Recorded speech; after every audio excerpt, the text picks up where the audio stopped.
두 번째 시간 이어가겠습니다. 베드로전서 5장 1절에서 4절 말씀 제가 봉독하겠습니다. 베드로전서 5장 1절에서 4절입니다. 너희 중 장로들에게 권하노니 나는 함께 장로된 자요 그리스도의 고난의 증인이요 나타날 영광에 참여할 자니라. 너희 중에 있는 하나님의 양무리를 치되 억지로 하지 말고 하나님의 뜻을 따라 자원함으로 하며 더러운 이득을 위하여 하지 말고 기꺼이 하며 맡은 자들에게 주장하는 자세를 하지 말고 양무리의 본이 되라. 그리하면 목자장이 나타나실 때에 시들지 아니하는 영광의 관을 얻으리라. 아멘.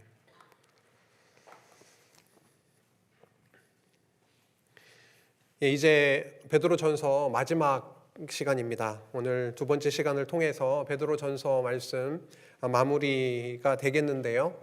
5장은 베드로전서의 마지막 장이면서 굉장히 중요한 주제를 다루고 있습니다. 교회로 하여금 고난 가운데에서도 견고하게 세워 주실 것이다 라고 말씀하면서 베드로전서를 끝맺고 있는데요. 좀 전에 4장 말씀을 함께 나누었지만 4장 중에서 중요한 핵심을 세 가지 포인트를 함께 기억하면서 5장으로 넘어가고자 합니다. 4장 10절에 보면 이런 말씀이 있었죠. 각각 은사를 받은 대로 선한 청지기 같이 서로 봉사하라, 서로 섬기라. 그래서 하나님께서 주시는 많은 은사가 있습니다.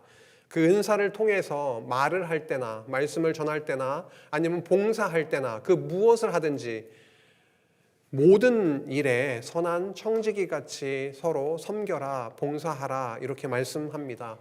그들이 닥쳐있는 상황을 저희들 잘 알고 계시듯이 고난 가운데 핍박 가운데 있는 그들에게 있어서 서로를 주신 힘으로 은사로 봉사하고 섬기는 삶은 너무도 중요했습니다.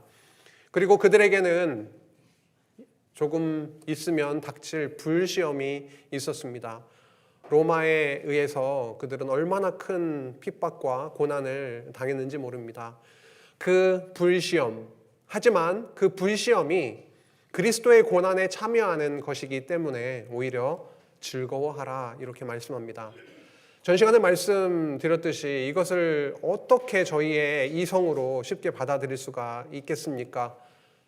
하지만 하나님께서 우리에게 시험을 주실 때에 그 시험이 하나님의 본심이 아니시고 오히려 하나님의 은혜를 사랑을 더 깊게 농도 짙게 깨닫게 하시는 사랑의 연단의 과정임을 저희들이 기억할 필요가 있고 그 과정을 통하여서 오히려 은혜의 찬송이 우리의 입술 위에 있게 된다라고 하는 것, 결국 하나님의 영광을 위한 그런 과정이라고 하는 것을 다시 한번 기억할 수가 있습니다.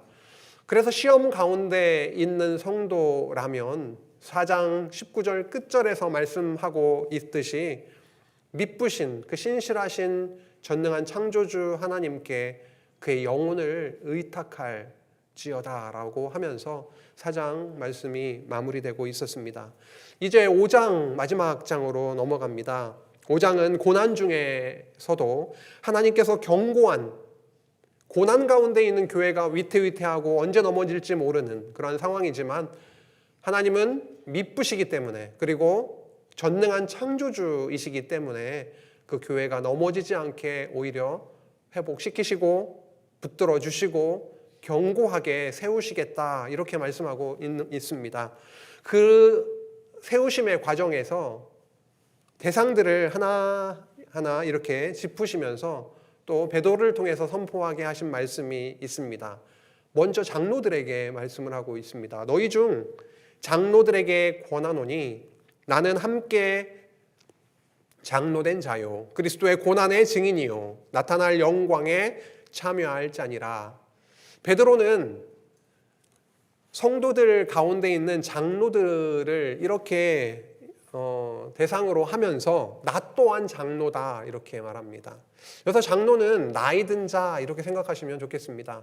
지금 저희가 장로님을 이렇게 세울 때도 사실 30대에서 세우지 않죠? 장로교에서는 적어도 40세 이상이 되어야 장로로 섬길 수가 있는데 사실 40세도 너무 어리죠, 어떻게 보면. 그래서 나이가 먹었다라고 하는 것은 다른 게 아니라 정말 인생의 그런 과정을 통하여서 하나님을 더 깊이 깨닫고, 그렇죠? 하나님을 더 섬기는, 경외하는 자, 이렇게 생각을 하면 그들에게도 분명히 장로가 있었고, 나 역시도 너희들처럼 장로다, 함께 장로된 자다, 섬기는 자이다, 이렇게 말합니다. 그러면서 그리스도의 고난의 증인이기도 하다. 베드로는 그리스도의 고난을 눈으로 목격한 자입니다. 증인이다라고 하는 거죠. 증인은 마르티스라고 하는 헬라어 단어인데, 마르티스는 1차적으로는 목격자요, 증언자입니다. 베드로는 그리스도께서 십자가에 못 박히시는 과정을 눈으로 목격한 자였습니다. 부인한 자이기도 했습니다. 하지만 하나님께서 그리스도께서 약속하신 대로 성령을 보내주시고 그에게 성령이 임했을 경우에 놀라운 일이 벌어지기 시작을 하는 겁니다. 이제는 증언자로 바뀌었고, 그리고 더 나아가서 이 증인이라고 하는 마르티스라고 하는 단어는 의미가 확장이 되어서 순교자라고 하는 뜻도 동일하게 가지고 있습니다.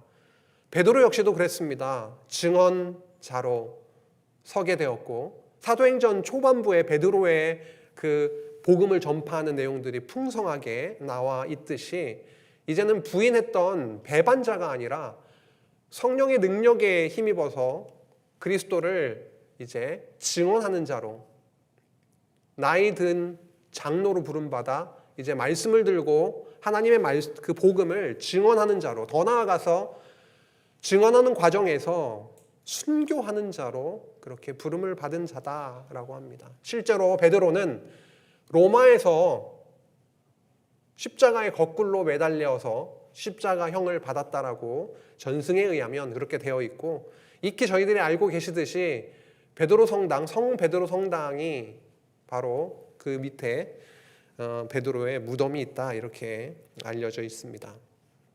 어쨌든 중요한 것은 베드로가 로마에서 이렇게 증인으로 그리고 순교에 이르기까지 했던 자이었는데, 그 성도들에게 나도 장로된 자다, 그리고 그리스도의 고난의 증인이다, 그리고 나타날 영광에 참여할 자니라, 그리스도께서 다시 오실 그날, 그 영광의 날이 있을 것인데 영광에 참여한다, 하나님께서 주시는 영원한 하나님의 나라, 하나님의 백성으로서 누리게 될 그 영광에 너희들과 함께 나도 동일하게 참여할 자이다 라고 하면서 그 신령한 정체성을 함께 공유합니다. 너와 나가 지금 분리되어 있는 그런 자들이 아니라 너와 함께 하는 자다, 함께 동역하는 자다, 그리고 그리스도의 고난을 목격하고 증언하고 그 영광에 너희들과 함께 참여할 자이다 라고 하면서 하고 싶은 얘기를 이제 시작을 합니다. 너희 중에 있는 하나님의 양무리를 치되 억지로 하지 말고 뜻을 따라 자원함으로 하며 라고 말씀합니다. 너무 중요한 말씀이죠. 우선 저희들에게 딱 이렇게 우리 삶에 연결하기 전에 지금 이 시점에서 이 말씀이 너무도 중요합니다. 고난 가운데 있는 성도들, 그리고 그들을 돌보고 그리고 보호하고 이끌고 그런 자들, 그 장로들에게 있어서 하나님께서 맡겨주신 그 양무리를 자원함으로, 기쁨으로, 기꺼이 이렇게 섬기는 일이 얼마나 중요한 일입니까? 그런데 하기 싫은데 억지로 떠밀려서 이렇게 하는 것이 아니라 억지로 하지 말고 뜻을 따라, 이게 중요하죠. 뜻을 따라. 무슨 뜻이요? 자기의 뜻 아니라 하나님의 뜻을 따라, 하나님께서 마음에 주시는 감동에 따라 자원함으로 하나님께서 너희들에게 맡겨주신 그 양무리를 쳐야 될 것이다 라고 말씀합니다. 더러운 이득을 위하여 하지 말고 기꺼이 하며, 기꺼이 기쁜 마음으로 온 마음을 다해. 더러운 이득을 위해 하지 말고, 섬기는 자가 나에게 무언가 이득이 생길 것 같으면 더 마음을 담아서 열심히 하고, 뭔가 나에게 손해가 나거나 내가 피곤해지거나 나에게 조금 불편해지는 상황이 있을 것 같으면 소극적으로 뒤로 빼고, 이런 것이 아니라 앞서 하나님의 뜻을 따라 자원함으로 하라고 했듯이, 너에게 무엇이 생기고 아니고 이런 것은 전혀 상관없이 기꺼이 하나님께서 주시는 그 뜻을 따라서 맡겨주신 양무리를 칠 것이다 라고 말씀합니다. 이 말씀을 보면서 저도 여러 번 보면서 마음에 많이 새겼습니다. 장로님들, 여기 나와 계신 장로님들도 계시고 방송으로 동참하고 계시거나 아니면 나중에 보실 장로님들, 권사님들, 모든 성도님들 계실 텐데, 이 말씀이 얼마나 소중합니까? 이 교회가 튼튼하게 세워지는 데 있어서 얼마나 소중한 말씀입니까? 억지로가 아니라 자원함으로, 하나님의 뜻을 따라 주시는 그 마음 따라 자원함으로, 더러운 이득이 아니라 기꺼이 헌신하는 그 거룩한 삶의 길로 하나님께서, 성령께서 우리를 인도해 주시기를 간절히 기도합니다. 맡은 자들에게 주장하는 자세를 하지 말고 양무리의 본이 되라. 하나님께서 맡겨주신 자들이 있습니다. 양무리, 그렇죠? 그 전절에 하나님의 양무리, 맡겨주신 그 양떼가 있는데, 그 맡은 자들에게 주장하는 자세를 하지 말라. 주장하는 자세라고 한다면 군림하는 자세입니다. 지배하려 드는 자세입니다. 권위로 누르려고 하는 자세입니다. 탑다운, 위에서 그냥 하다라는 식의 그런 막무가내 식일 수 있습니다. 저희들 표현으로 하자면. 그런 게 아니다. 맡은 자들에게 주장하는 자세로 하지 말고 양무리의 본이 되라 라고 말씀합니다. 지금 5장의 말씀은 너무도 현실적인 교훈입니다. 그런데 이것이 전혀 복음에 기초하지 않은 그냥 인간적인 명령이 아니다라고 하는 것을 저희들이 기억할 필요가 있습니다. 왜요? 1장부터 4장 말씀이 있기 때문에 그렇습니다.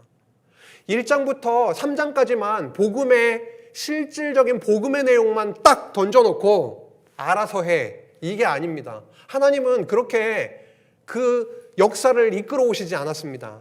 복음의 원리를 분명하게 제시하고 그 복음의 원리에 의해서 그들이 닥친 어려움과 삶의 현실을 잘 해석해주고 바른 방향으로 그렇게 제시하셨습니다.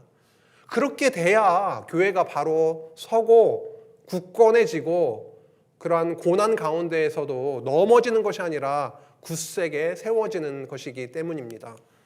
맡은 자들에게 있어서는 너희들 군림하려 드는 것이 아니라, 지배하려고 하는 것이 아니라 그들을 오히려 섬기고 오히려 본이 되기를 원한다. 이거만큼 파워풀하고 강력한 게 있습니까? 말만 이렇게 하고 본이 안 되는 경우에 참 아픔이 큽니다. 그래서 우리에게 하나님께서 주시는 메시지도 굉장히 강력한 것이죠. 특히 앞서 봉사하시는, 섬기시는 자리에 계신 성도님들에게 있어서는 이 말씀이 단지 이 당시의 지도자들에게 뿐만 아니라 오늘 우리에게도 동일하게 성령께서 하시는 말씀입니다. 그러나 우리의 노력으로 해야지 이런 결단으로 되는 것이 아니라 앞서 나왔던 그 진리의 힘으로 되는 것입니다. 만약에 우리 안에 이러한 본된 삶, 아니면 기꺼이 하는, 자원하는 마음이 없이 교회 봉사를 하면서 기쁨이 없이 억지로 하고 있는 우리 스스로를 발견한다면 어떻게 해야 될까요? 더 큰 결단을 해야 됩니까? 이 말씀을 보면서 저는 다시 한번 점검해 봤습니다. 내 안에 만약에 자원함이 없이 억지로 하고 어떤 이득을 위해서 하는 그런 작은 마음이라도 내 안에, 우리 안에 있다면 어떻게 해야 될까? 다른 게 아니구나. 솔직하게 인정해야 되는구나. 하나님 앞에 솔직해져야 되는 거구나. 나에게 은혜가 누려지지 않고 있구나. 복음으로 다시 돌아가야 되는 것이구나. 우리의 진정한 회복이라고 하는 것은 뭔가 외향적으로 멋있어지는 것이 아니라 오히려 외향은 더 무너질 수가 있습니다. 죄악 가운데 누가 봐도 저 왜 이래? 라고 하는 모습까지 추락할 수가 있습니다. 하지만 그 모습을 하나님 앞에 그리스도 십자가 앞에 인정하고 나아가게 되는 그런 과정을 통해서 오히려 우리는 무너지지만 겉사람은 오히려 볼품 없어질 수 있지만 우리의 속사람이 더 은혜로 더 감사함으로 더 진실하게 기꺼이 자원함으로 그렇게 교회에 섬기는 삶으로 나아가게 되는 것이 아닌가, 그렇게 이 말씀을 보면서 또 상고해 보기도 했습니다. 맡은 자들에게 주장하는 자세를 하지 말고 양무리의 본이 되라. 그리하면 목자장이 나타나실 때에 시들지 아니하는 영광의 관을 얻으리라. 이 땅에서 우리가 무엇을 바라고 살고 있습니까? 건강하면 좋겠고, 물질적으로 넉넉하면 좋겠고, 여유가 있으면 좋겠고, 힘이 있으면 좋겠고, 하나님이 주시는 만큼 주실 것이고 주시는 만큼 그것을 통해서 역사하실 것입니다. 하지만 우리들이 진정 바라봐야 될, 바라보게 하실 것은 다른 것이 아니라 이 땅이 다가 아니다. 이 땅의 끝은 있다. 목자장, 다시 오실 그리스도가 언제고 오실 것이다. 그 목자장이 나타나실 때에 우리에게 시들지 아니하는 그 영광의 면류관을 씌워주실 것이다 라고 하는 그 소망이 있을 때에 고난 가운데 하루하루를 견디어 나갈 수 있었을 것입니다. 그 영광에 나타나실 때 4장 13절에도 4장에서도 나타났던 것입니다. 자꾸만 왜 끝날을 얘기할까요? 재림의 날, 영광의 날. 육신적으로 이 고난이 끝이 없다. 너무 무섭지 않습니까? 하지만 끝이 있다. 오실 그날이 있다. 그날은 우리에게 있어서의 최고의 날이다. 참 기쁨과 소망의 날이요. 우리들의 머리 위에 영광의 면류관이 씌워지는 그런 날이다 라고 하면서 장로들에게, 지도자들에게 그렇게 말씀했습니다. 영광의 관을 얻게 될 것이다. 또 젊은 자들에게 말씀합니다. 젊은 자들아, 나이든 장로들아, 젊은 또 자들에게 말씀합니다. 이와 같이 지금 장로들에게 말씀하신 그런 섬김, 그렇죠? 본됨, 자원함, 이런 부분들에 대해서 말씀을 했는데, 젊은 자들아 이와 같이 장로들에게 순종하고 장로들에게 순종하고, 이게 당위적인 명령이면 얼마나 답답하겠습니까? 순종할 만 안 한데 순종해야 되나, 이렇게 될 수도 있는 거잖아요. 사실 인간적으로는 순종할 만한 분이야 제가 순종을 하지, 그렇게 될 수도 있는 것인데, 그런 걸 떠나서 지금 앞서 말씀하신 대로 하나님이 주신 그 마음 따라 자원함으로 기꺼이 본된 그러한 섬김의 사랑이 있어지면 젊은 자들에게 순종하라 하지 않아도 순종하겠죠. 여기 젊은 자들아 이와 같이 장로들에게 순종하고 다 서로 겸손으로 허리를 동이라, 옷 입으라. 하나님은 교만한 자를 대적하시되 겸손한 자들에게는 은혜를 주시느니라. 누가 교만한 자이고 누가 겸손한 자입니까? 내가 죄인인지 모르고 나의 의에 충천해서 정말 섬길지 모르는 그런 자가 바로 교만한 자일 터이고, 나는 정말 죄인이고 그리스도의 십자가의 은혜 아니면 살 수 없는 자이고 그 은혜로 오늘도 살고 있다라고 오히려 섬김의, 형제 사랑과 섬김의 자리로 나아가게 된 그 자가 바로 겸손한 자인 것이죠. 하나님은 교만한 자를 대적하시되 겸손한 자들에게는 은혜를 주시느니라. 그러므로 하나님의 능하신 손 아래에서 겸손하라. 겸손이 그냥 나오는 게 아니잖아요. 하나님이 얼마나 능력이 많으신 분이신지, 하나님의 그 통치의 권능 앞에 다시 한번 이렇게 자세를 가다듬을 수밖에 없는 것입니다. 저는 겸손하지 않을 때가 너무도 많습니다. 왜냐하면 우리가 하나님이 어떠한 분이신지를 잘 모르니까, 잊으니까 그렇습니다. 하나님이 미쁘시고 아까 미쁘신 창조주께 너희의 영혼을 의탁할지어다.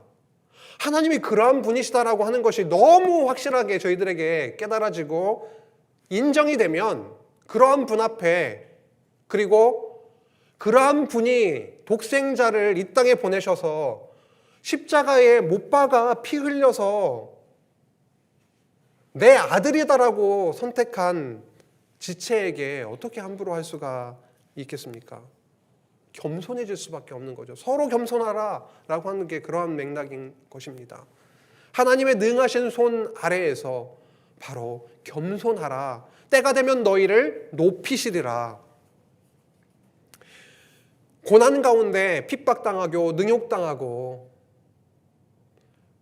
하나님의 백성으로서 선한 삶을, 그런 거룩한 삶을 살아가게 하시는 그런 과정에서 많은 어려움이 있어서 현실적으로는 정말 낮아질 수밖에 없는, 고난 가운데 있을 수밖에 없는 그들일지라도 그들의 나중은 어떻습니까?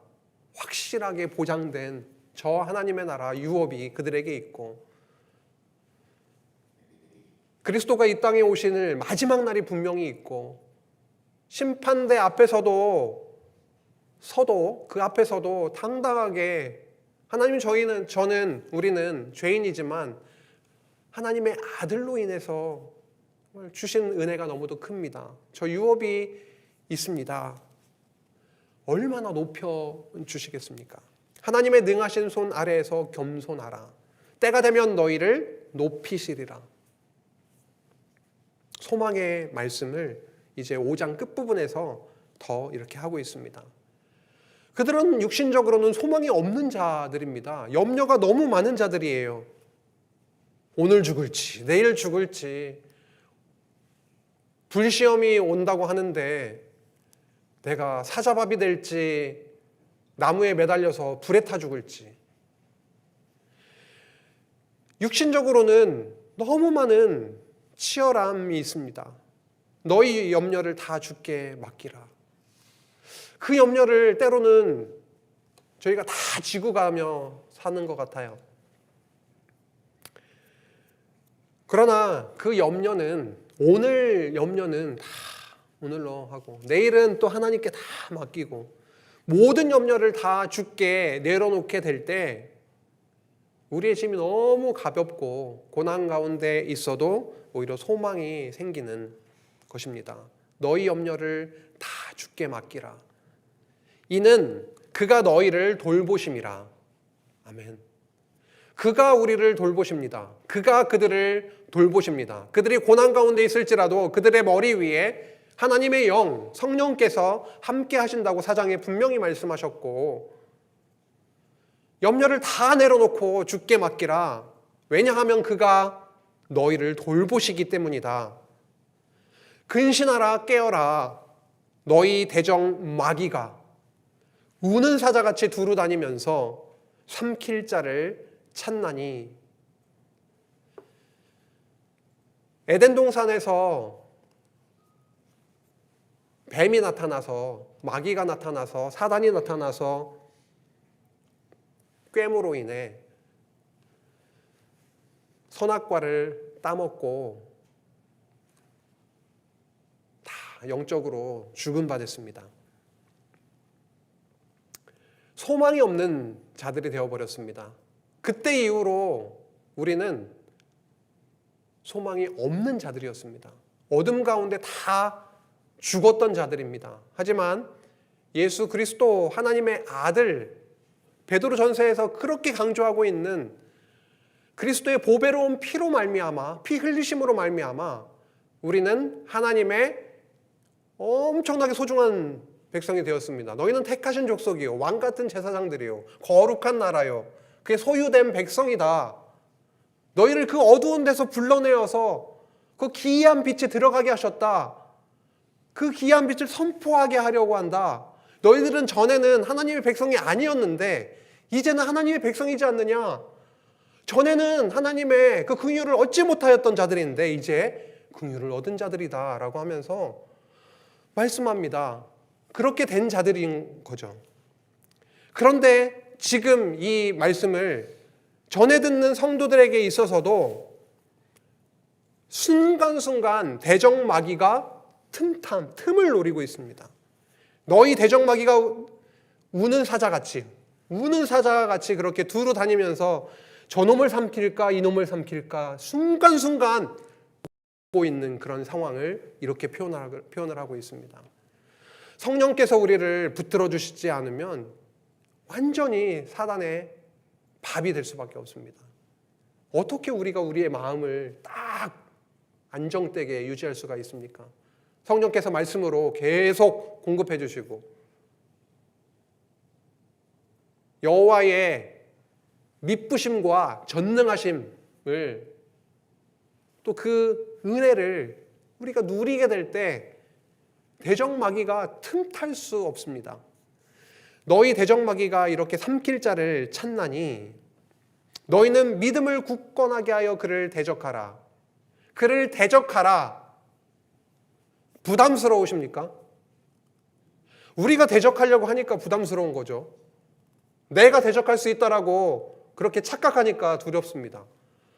하지만 분명하게 앞서 나온 그 진리들, 그 복음, 그리스도 십자가의 능력, 부활의 능력, 그리스도께서 부활 승천하셔서 하나님 우편에 앉으셔서 어떠한 권능들, 능력들이라 할지라도 천사들이라 할지라도 그의 통치에 고개를 숙이는 그 능력 많으신 그리스도를 우리가 기억을 하게 되면 또 그 믿음이 우리 안에 생기면 넉넉히 대적할 수가 있습니다. 너희는 믿음을 굳건하게 하여 그를 대적하라 했습니다. 너희는 그를 대적하라 이렇게 말씀하시지 않았습니다.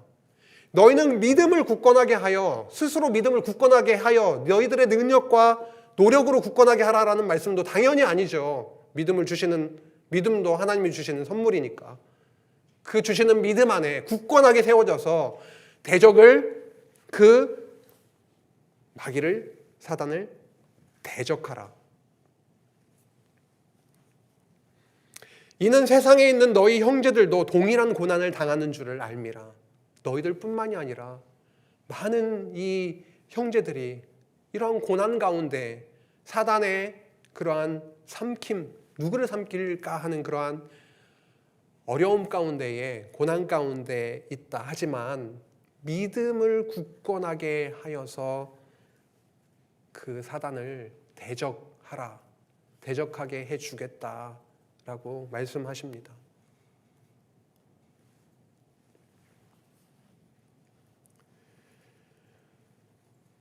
모든 염려를 다 주께 내려놓게 하시는 것, 믿음을 굳건하게 만드셔서 사단을, 마귀를 대적하게 하시는 것, 그것이 거룩한 삶의 출발입니다. 거룩한 삶은 그냥 되는 것이 아닙니다. 그 강력한 세속주의의 공격으로부터 누가 당해낼 수가 있겠습니까? 하지만 이렇게 해주시면 모든 염려가 다 주께 내려놓게 되면, 내려놔지면, 그리고 믿음이 굳건해지면 복음의 은혜의 충만함이 우리를 사로잡으면 그렇게 대적하고 하나님의 주시는 성도의 거룩한 삶의 길로 그렇게 나아가게 됩니다. 10절 굉장히 중요한 말씀입니다. 모든 은혜의 하나님. 지금까지 많은 말씀을 쭉 해왔는데 그 하나님은 은혜의, 모든 은혜의 하나님이시다. 부연 설명을 또 합니다. 곧 어떠한 은혜의 하나님이냐면, 왜 하나님이 은혜로 오시냐면 그리스도 안에서 너희를 부르사, 그리스도 안에서 부르셨다. 우리는 하나님 앞으로 그냥 다이렉트로 부름받을 수가 없습니다. 나올 수가 없습니다. 하지만 그리스도 십자가 피 흘리심을 통해서 우리를 부르셨습니다. 하나님의 백성으로 부르셨습니다. 자기의 영원한 영광에 들어가게 하셨습니다. 근데 이 말씀이 2장 9절에도 같은 그런 맥락으로 나오고 있습니다. 우리는 부름받지 못했던 자들입니다. 하나님의 백성이 아니었던 자들이고 하나님의 긍휼을 받지 못했던 자들인데 그러한 자들을 어떻게 하셨냐면 택하셨다고 하는 거죠. 택하신 족속 왕 같은 제사장들이 되게 하시고 거룩한 나라로 삼아주시고 소유가 된 아주 소유가 되었다. 아주 너무도 고귀한 자로 그 보물로 여기는 그 백성이 되게 하셨다. 이는 왜냐하면 너희를 어두운 데서 불러내어 그의 기이한 빛에 들어가게 하신 이의 아름다운 덕을 선포하게 하려 하심이라. 어두운 데서 불러내었다. 그의 기이한 빛에 들어가게 하셨다. 이 지금 맥락이 여기에 나오고 있는 것입니다. 누구 안에서요? 그것이 바로 그리스도 안에서 이루어진 일이다. 그리스도 안에서 너희를 부르사 자기의 영원한 영광에 들어가게 하셨다. 하나님께서. 그렇기 때문에 하나님은 모든 은혜의 하나님이시다. 그 하나님이 잠깐 고난을 당한 너희를 좀 서운하십니까? 잠깐이라고 하니까 상당히 긴데 지금 1년이 가고 있고 2년이 가고 있고 상당히 가고 있는데 이걸 잠깐이라고 표현을 하나. 하나님께는 잠깐입니다. 눈 잠깐 사이입니다. 사실 시간이라고 하는 것은 되게 상대적이어서 재미있는 영화를 3시간짜리 봤는데 금방 벌써 이렇게 하기도 하잖아요. 상대적입니다. 즐겁고 기쁘면은 굉장히 짧게 느껴지고 지루하고 힘들고 고통스러우면 너무 길게도 느껴지는 게 시간인데 사실 우리 육신을 입고 있는 우리들에게 있어서는 그 고난의 시간이 너무 길게 느껴질 수 있어요. 하지만 분명히 베드로전서 5장 10절에서는 잠깐 고난을 당한 너희라고 표현을 하고 있습니다. 왜 잠깐이라고 했을까요? 영원한 무언가가 있기 때문에. 지금 육신으로는 길게 느껴지는데 야, 너 길지? 그런데 그건 짧은 거다 라고 말씀합니다. 더 영원한 거. 진짜 여기하고 비교할 수 없는 정말 측량할 수 없는 그 영원한 영광, 그 기쁨, 안식이 기다리고 있다. 잠깐 고난을 당한 너희를 이 고난 가운데에서 쓰러지고 소망 없는 가운데 그냥 내버려 두시는 것이 아니라 친히 온전하게 하시며 굳건하게 하시며 강하게 하시며 이거 비슷한 단어들 계속 반복하는 거 아닙니까? 강하게 하시며 털을 견고하게 하시리라. 털을 견고하게 하셔서 세워주시리라. 견고하게 교회를 너희 성도를 보호하시고 약한 것 같지만 강하게 세워주시고 털을 견고하게 해서 세워주시겠다 약속하십니다. 권능이 세세무궁하도록 그에게 있을지어다. 아멘. 왜 이게 가능합니까? 10절의 말씀이 어떻게 가능하죠? 11절에 나오죠. 그 권능이 세세무궁하도록 그에게 있기 때문에 10절과 같은 약속을 하실 수가 있고 그 약속이 분명하게 이루어질 것이다. 힘내라. 이렇게 말씀하고 있습니다. 잠깐 고난을 당한 성도를 온전하고 굳건하고 강하고 견고하게 해 주시겠다라고 하면서 이제 베드로 전서의 이제 거의 끝부분에 도달했습니다.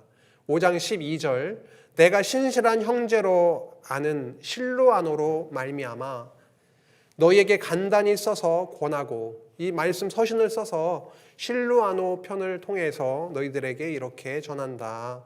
이것이 하나님의 참된 은혜임을 증언하노니 너희는 이 은혜에 굳게 서라.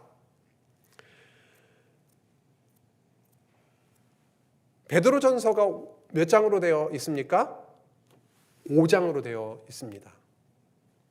근데 저희는 이 베드로전서를 몇 번에 걸쳐서 몇 시간에 걸쳐서 지금 이렇게 살펴보고 있죠? 8시간에 걸쳐서 살펴보고 있습니다.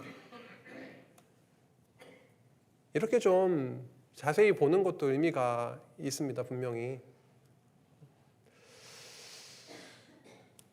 근데 너무 띄엄띄엄 살펴보고 있다 보니까 이게 베드로 전서가 도대체 어떤 내용인가 너무 새롭고, 근데 저는 이번에 이 말씀을 보고 또 보고 하면서 저는 개인적으로 너무 은혜를 누리고 있습니다. 베드로 전서가 이런 말씀이었어? 베드로 전서에 이렇게 복음이 너무 풍성하구나. 전에는 알지 못했는데 뭐 1000년이 하루 같고 하루가 1000년 같고 이런 말씀만 부분만 들어왔었는데 이렇게 풍성한 복음이 담겨 있는 말씀이 베드로 전서였구나. 이 안에 너무도 큰 은혜가 그 복음의 풍성함이 담겨져 있습니다. 지금 이 서신을 베드로가 쓰면서 무덤덤하게 아무 생각 없이 그냥 논리적으로 막 썼을까요? 저 엄청난 가슴에 그 성도들을 마음에 품고 당하는 고난의 현실들을 상상을 하고 베드로 너무 잘 알고 있으니까요. 써내려갔던 거죠. 이 안에 담겨져 있는 하나님의 참된 은혜를 내가 증언하노니, 지금까지 지금 읽었지, 이 하나님의 참된 은혜임을 내가 증언하노니 너희는 이 은혜에 굳게 서라.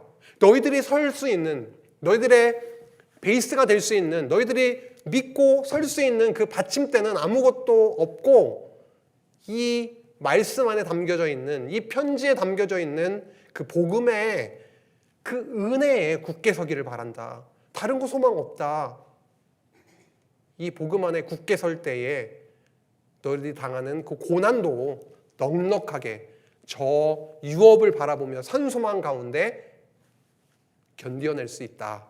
이렇게 말씀하고 있습니다. 택하심을 함께 받은 너희들뿐만이 아니라 택하심을 우리도 받았는데 택하심을 함께 받은 바벨론에 있는 교회가 너희에게 문안하고 내 아들 마가도 그리하느니라. 여기서 바벨론은 진짜 저희가 알고 있는 그 바벨론이 아니라 바벨론처럼 하나님의 백성을 굉장히 구약시대 때 그렇게 괴롭히고 쳐들어와서 성전도 허물어버리고 포로로 잡아가고 했던 그 바벨론처럼 너희들 성도들 그리고 그 당시에 교회를 핍박하고 할 그 대상을 바벨론이라고 표현을 하면서 결국 로마를 얘기를 합니다. 지금 베드로는 로마에서 편지를 쓰고 있습니다. 여기에 있는 택하심을 함께 받은 바벨론, 그 로마에 있는 교회가 너희에게 문안하고 내 아들 나와 함께하고 있는 이 마가도 그리하느니라. 너희는 사랑의 입맞춤으로 서로 문안하라. 그리스도 안에 있는 너희 모든 이에게 평강이 있을지어다 라고 하면서 서신이 맞춰지고 있습니다. 평강. 마지막 단어가 평강이 있기를 원한다. 평강은 무엇입니까? 하나님과 관계가 회복되는 걸 말합니다. 하나님의 은혜를 누리지 못하면 평강이 없습니다. 너희들에게 지금 바로 직전절에 은혜에 대해서 말했죠. 그 직전절에 이 은혜에 굳게 서라. 이 은혜를 누림으로 하나님이 살아계심과 그 은혜를 바로 깨닫고 하나님과의 그 관계가, 언약적 관계가 회복되는 것을 통해서 그의 살아계심을 더 깨달음을 통해서 그의 아들로 베풀어 주신 그 놀라운 복음을 깨닫게 됨을 통해서 너희들 안에 참 평강, 에이레네가 있기를 바란다. 저희 안에 평강이 있으면 뭐 더 바랄 게 있을까요? 말씀의 능력에 사로잡혀서 평강이 있을지어다라고 하신 것처럼 우리의 삶 가운데 그 어떤 고난이 찾아오더라도 하늘로부터 주시는 이 참 평강 에이레네가 나날이 매일매일의 삶 속에서 넘치게 되기를 간절히 소망합니다. 이렇게 베드로 전서를 또 8시간에 걸쳐서 오늘 마지막 시간으로 함께 나누었습니다. 5절에서 은혜의 하나님이 교회를 견고하게 해주실 것이다. 그 은혜가 담겨있는 이 서신에 담겨있는 이 말씀, 그 은혜의 말씀 위에 굳게 서게 되기를 바란다라고 하면서 이 서신이 맞춰졌습니다. 잠시 생각해 볼까요? 구약의 교회도 출애굽해서 하나님께서 그들에게 시내산 율법 언약을 세우셨습니다. 그리고 광야 생활을 해나가게 하셨죠. 광야 생활이 끝나고 나서 가나안 땅에 들어가기 직전에 신명기를 통해서 새로운 세대에게 하나님의 율법의 말씀을 다시 재교육시키고 가나안 땅에 들어가서 또 살아가게 하십니다. 광야 생활을 통해서도 가나안 땅 안에서의 삶을 통해서도 그들의 삶은 하나님 앞에 죄악된 자들, 거룩하지 못했던 그들이었고, 하지만 하나님께서 그들을 과정적으로 연단하시고 때리시고 하는 과정들이 있었지만 고난 가운데 그들을 두시기도 했지만, 특히 사사시대를 생각해 보십시오. 그랬지만 아주 멸하지 아니하시고 그들에게 은혜를 베풀어 주셨습니다. 광야의 성막을 통해서 이스라엘 백성 예루살렘 시온산에 세워진 솔로몬 성전을 통해서 그들을 어떻게 하셨습니까? 용서하시고 하나님의 거룩한 백성으로 삼아 주셨습니다. 그들은 거룩하지 않았던 자들인데 너희는 택하신 족속이요 왕같은 제사장들이요 거룩한 나라요 그의 소유된 백성이다라고 베드로전서 2장 9절에 말씀하고 있듯이 출애굽 19장 5절 6절에 말씀하셨던 그 말씀이 이렇게 이루어졌고, 성막과 성전을 통해서 그 예수 그리스도께서 그렇게 이루어 주셨다라고 하는, 교회가 성도들이 거룩하지 못한 자들이었지만 거룩하게 만들어주시는, 그래서 거룩한 자로 살아가게 하시는, 굳건하게 세워주시는 그 과정을 구약시대 때에도 저희들이 역사 섭리를 통해서 함께 나누었었고, 신약교회 역사 속에서 오늘 베드로전서를 통해서도 함께 확인했고, 우리 성도의 지금의 삶 가운데에서도 여전히 그리스도의 십자가를 통하여서 우리가 얼마나 거룩하지 못한 자들인데, 그럼에도 불구하고 베드로전서 2장 9절의 말씀처럼 우리를 그렇게 하나님의 거룩한 백성으로 삼아주셨고, 여전히 매일 쓰러지고 낙심하고 흔들리지만 여전히 붙들고 계시고 우리 위에 성령을 함께하게 하셔서 우리를 붙드시고 강하게 견고하게 세워주시겠다라고 하는 그 은혜의 소망의 말씀을 베드로를 통해서 선포하셨습니다. 그 당대의 그 교회는요, 이 말씀을 듣고 성도들이 힘을 얻었을 것이고, 죽어도 영광이다, 죽어도 복이다, 그렇게 외치면서 사자밥이 됐고 불태워졌습니다. 하지만 그들에게 있어서 변하지 않는 것이 있다면, 몸이 불태워지고 찢길지라도 저 영원한 유업은 변하지 않았고, 하나님의 시들지 아니하는 그 면류관은 그들을 기다리고 있었습니다. 이제 남은 때를 위해서 살게 하려 하심이라, 남은 때를 하나님의 뜻을 따라 살게 하려 하심이라, 남은 때가 얼마인지 모르지만 남은 시간 동안 하나님께서 주시는 이 복음의 은혜에 감격함으로 하나님께서 주신 은사 따라 청지기로서 하루하루 형제를 사랑하고 섬기고, 이 교회를 또 사랑하고 섬기고, 또 그 안에 하나님의 은혜를 더 풍성하게 누리시는 모든 성도님들 되시기를 간절히 바랍니다. 기도하시겠습니다. 하나님 아버지, 너무도 감사를 드립니다.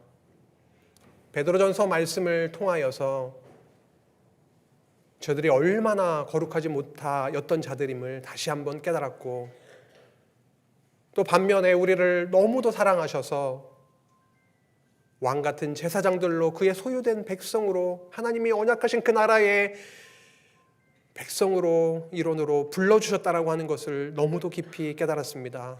그리스도 십자가의 은혜를 잊지 않게 하여 주시고, 지금도 고난 가운데 불같은 시험 가운데 있는 모든 성도들에게 찾아가 주셔서 성령께서 그 마음 가운데 고통 가운데, 이 세상의 어려움 가운데 쓰러지지 않게 붙들어 주시고 저 영원한 소망과 영원한 면류관을 바라보며 저 영원한 도성을 바라보며 오늘 하루도 이끌어 주시기를 간절히 원합니다. 하나님이 살아계십니다. 우리는 약합니다. 우리는 죄인이었지만 하나님의 은혜로 산 소망 가운데 하루하루 살아가게 하여 주심에 너무도 감사를 드립니다. 예수 그리스도의 이름으로 간절히 기도합니다. 아멘.